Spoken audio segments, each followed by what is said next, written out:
Bonjour à tous et bienvenue sur la chaîne YouTube GenieBet.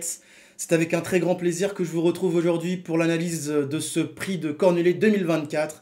Et oui, ça y est, le meeting d'hiver est bien entamé et les grandes joutes arrivent à grands pas dès dimanche. Le prix de Cornulier, le championnat du monde à l'étrier, avec un plateau tout simplement exceptionnel, 18 partants, dont la double tenante du titre, Flamme du Goutier, qui va tenter la passe de 3 dans ce Cornulier après avoir remporté le prix du Cornulier 2022 et 2023. Mais attention, des jeunes pousses aux dents longues vont tenter de lui raviver sa couronne. Ça va être une course tout simplement exceptionnelle qui, je pense, va partir sur les chapeaux de roue. Mais avant de commencer cette magnifique analyse du prix de Cornulier, GenieBet, pour ses clients, GenieBet, met en place un challenge tout simplement exceptionnel, la course aux étoiles, du 20 au 28 janvier 2024. Des missions à valider. À chaque mission validée, un bonus hippique à gagner. Lorsque toutes les missions sont validées, 50 € de bonus additionnels seront à remporter, soit 150 € de bonus hippique à gagner. C'est vraiment le moment pour tenter sa chance. Le lien de la promo sera en description de cette vidéo. N'hésitez pas à participer, c'est génial. L'analyse de ce prix de Cornulier 2024, c'est maintenant. C'est parti pour l'analyse du coup de ces 18 partants du prix de Cornulier 2024.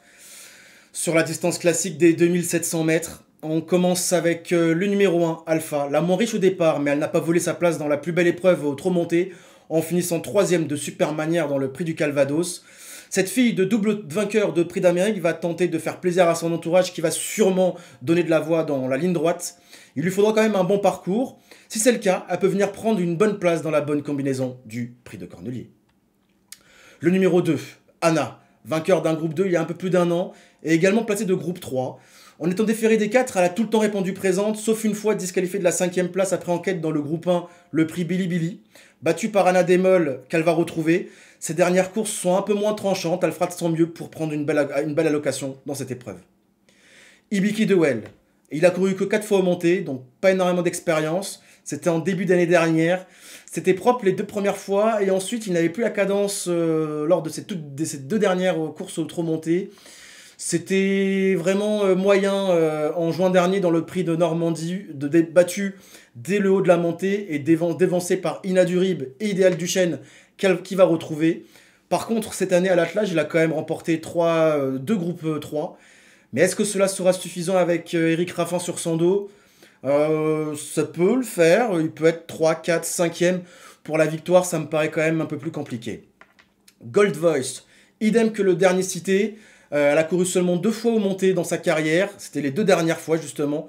Mais elle a couru avec style, avec une 2ème place. Et tout simplement, elle vient tout simplement de remporter le prix du Calvados, le groupe 2. Elle n'avait plus de marge à l'attelage, mais cette fille de Jack de Belouet, 3 fois vainqueur du prix de Cornulier, va tenter de le mettre encore en valeur. Ça peut être la surprise du chef parce que son entourage est vraiment chaud et pour faire quelque chose de grand dans son Cornulier, attention, parce que ces 2 dernières courses, c'était vraiment très très très bonne. Le numéro 5, Georges Chigas GD. Elle a eu peu de courses pour se remettre en route. À peu près plus d'un an d'absence. Ce n'est plus la Georgica AGD qu'on l'a connue en début 2022 avec une 2ème place dans le prix des Centaures, un groupe 1. Ça me paraît difficile de lui faire confiance. Fine Pearl of Love. Après une année 2022 de toute beauté, cette pensionnaire d'Emmanuel Varin se retrouve avec une tas des tâches quand même beaucoup plus compliquées avec ses gains. Elle a eu 2 courses pour préparer son rendez-vous, ce qui me paraît quand même un peu juste.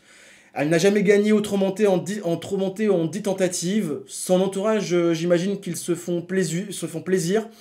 Mais ça me paraît quand même compliqué de rentrer dans la bonne combinaison de cette épreuve. Le numéro 7, Geisha Speed, associé à Anthony Barrier pour l'entraînement de Jean-Philippe Monclin. Très régulière. Elle a été essayée au monté en 2019 sans trop de succès. Son entourage a retenté le coup en 2023 et cela s'est révélé très concluant en rentrant chaque fois dans les 5 premières. Dans 2 victoires. De plus, on peut noter qu'elle est tout le temps rentrée dans les 5, dans tous les groupes auxquels elle a participé, ce qui est fort intéressant, en battant plusieurs de ses rivaux qu'elle retrouve, Hirondelle du Rib, Dynasty PJ, Fine Pearl of Love, Fouque du Dollar. Ça ne me surprendrait pas qu'elle prenne une 4-5e place avec un bon parcours dans cette épreuve. Le numéro 8, Fouque du Dollar, associé à David Thomin pour l'entraînement de Sylvain Roger. Elle réalise quand même un très joli meeting d'hiver avec 2 places dans des courses de groupe. Cependant, je la trouve meilleure sur des courses, sur des parcours de courte distance, même si elle a quand même en mai dernier remporté une course sur les 2850 mètres de la grande piste. Elle battait beaucoup de chevaux qu'elle retrouve ici, mais elle va quand même affronter des jeunes pousses aux dents longues. Je pense qu'elle peut briguer une 4, 5e, 6e place à l'issue d'un bon parcours. Édition Gemma, le numéro 9, associé à Gaël Godard pour l'entraînement de Marc Sassier. Souvent battu pour les premières places dans les groupes, ses meilleures performances ont lieu il y a déjà quelques saisons de cela. Il lui faudra des circonstances favorables pour jouer un bon rôle dans cette épreuve. Le numéro 10, Dynasty PJ, associé à Damien Beaune pour l'entraînement de Damien Beaune. C'est la doyenne de cette épreuve, et oui, elle a 11 ans. Elle n'a plus le même punch que fin 2022 quand elle avait remporté 2 groupes 2 consécutifs. Depuis, c'est un peu plus compliqué, même si on peut noter une victoire en avril dernier. Mis à part ça, ses dernières courses sont quand même plutôt décevantes. Il lui faudra montrer un tout autre visage ce dimanche pour participer à l'arrivée. Le numéro 11, Vaprio. Cette femelle italienne, représentante de l'entraînement italien Gocciadoro, a 10 ans et conserve encore de beaux restes. Quand elle ne fait pas de faute, elle est souvent dans les 5 premiers. Elle court très peu, mais à bon escient et elle se prépare très vite. Lors de ses 3 dernières tentatives dans les groupes 1, c'est une 4e place dans le prix de l'Île-de-France en 2022, une 4e place dans le Cornulier 2023 et une 2e place dans l'Île-de-France 2023. Elle a largement les moyens de rentrer une nouvelle fois dans ce Cornulier.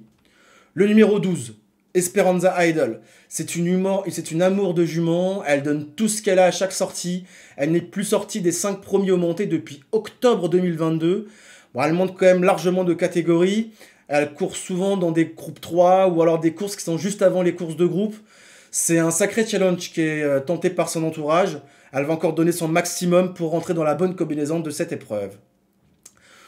On arrive dans les numéros qui vont être les favoris de cette épreuve, avec le numéro 13, Ina Durib.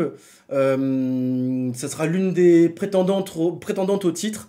C'est une championne sous la selle. Elle participe ici à son premier cornulier, et cela peut faire tilt d'entrée de jeu, je pense. En 4 tentatives dans les groupes 1, c'est quand même 2 victoires dans le prix de Normandie et le prix Bilibili, une 2e place et une 3e place.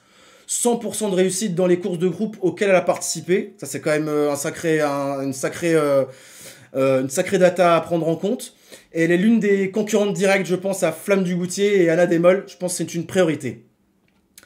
Hirondelle Durib, c'est la 2e représentante de l'entraînement de Joël Allais. Elle a été beaucoup moins percutante cette année. Elle est quand même décevante, je trouve. On retrouve plus l'Hirondelle Durib il y a quelques saisons de cela. Elle va être quand même déférée des 4. C'est qu'il ne lui arrive pas souvent que ça.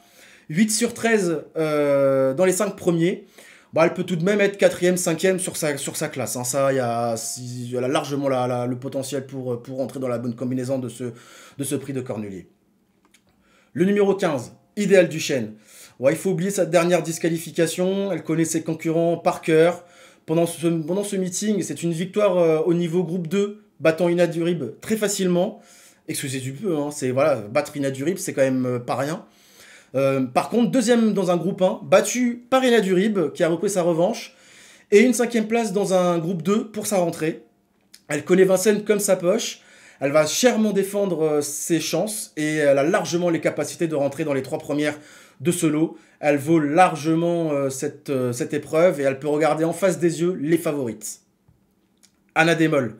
Je pense qu'elle sera la favorite tout indiquée, malgré le fait que ce ne soit pas Alexandra Brivard sur son dos après son accident. Elle a axé toute sa préparation sur le prix de Cornulier en courant 3 des 4 qualifs au prix d'Amérique. La dernière course était tout simplement excellente, en finissant 6e à l'attelage. Elle va arriver à 100% de ses moyens dimanche. On rappelle qu'elle a peu d'expérience au montées, mais en 5 tentatives, c'est quand même 4 victoires dans un groupe 2 et 3 groupes 1, et une 3e place justement lors du dernier prix de Cornulier. Elle a pris de la maturité et elle ne sera pas loin de la vérité. Le numéro 17, Grand Villesse Bleu, associé à Camille Lévesque pour l'entraînement de Pierre Lévesque. On ne peut pas dire autrement, c'est une métronome. 20 courses au monté en étant déféré, c'est 10 victoires, 2 groupes, dont un groupe 1, et 10 places, soit 100% de réussite. Elle a couru 4 courses de rentrée en demi-teinte, en n'étant pas en mode compétition. Donc ça peut être, on peut retenir cela.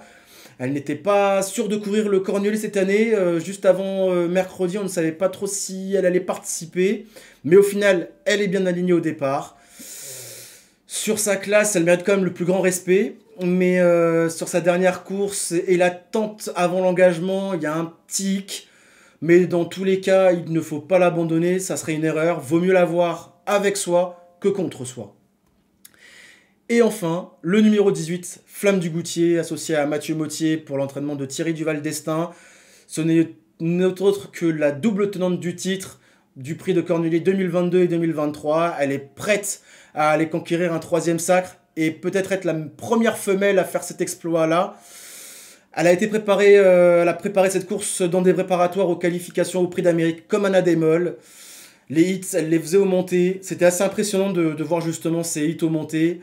Avec une souplesse et une vitesse sans aller vite, hein, mais sans effort apparent.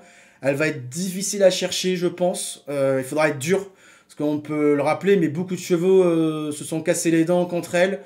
Et je pense qu'il va falloir être très très costaud pour aller la chercher pour remporter ce Cornulier 2024. Voilà, bah, l'analyse de ces 18 concurrents du prix de Cornulier est terminée. Je vous rappelle qu'il y a, encore une fois, un challenge qui est mis en place par Genibet pour les clients Genibet. N'hésitez pas à y participer, le lien sera en description de cette vidéo. Jusqu'à 150 € de bonus hippique à gagner et à chaque mission validée, un bonus hippique. Sur ce, je vous souhaite une agréable journée, un très bon prix de Cornulier 2024 et on se retrouve la semaine prochaine pour l'analyse du prix d'Amérique 2024. Sur ce, bonne journée à tous